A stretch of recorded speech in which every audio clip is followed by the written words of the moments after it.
চট্টগ্রামে ভারী বর্ষণে পাহাড় ছাড়ছে না সেখানকার বাসিন্দারা। কিছুক্ষণ আগে সেখানকার সবশেষ খবর জানিয়েছেন সহকর্মী নয়ন বড়ুয়া জয়।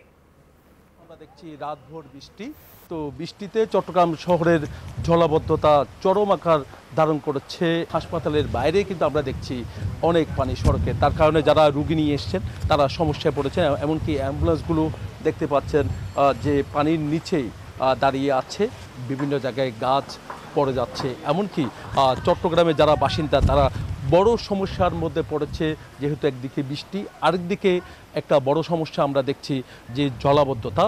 তো জলাবদ্ধতা আসলে চট্টগ্রামবাসীর পুরনো একটা চিত্র। তো চট্টগ্রাম এর মানুষ আমরা দেখছি যে হাঁটু কোমর পানি পেরিয়ে তারা গন্তব্যস্থানে ছুটছেন।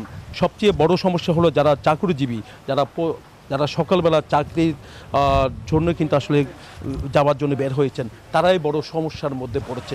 তবে চট্টগ্রামের মানুষের যে সমস্যা, এই সমস্যা কখন সমাধান হবে তার কোনো এখনও পর্যন্ত উত্তর দিতে পারছে না চট্টগ্রাম উন্নয়ন কর্তৃপক্ষ, একই সাথে সিটি কর্পোরেশন, একই সাথে পানি উন্নয়ন বোর্ড, যেহেতু 3টি প্রকল্প চট্টগ্রামে হচ্ছে জলবদ্ধতা নিরসন নিয়ে। তবে একই সাথে যে অন্যান্য যে প্রকল্পগুলো আছে সেই প্রকল্পেরও কাজ শুরু হয়েছে।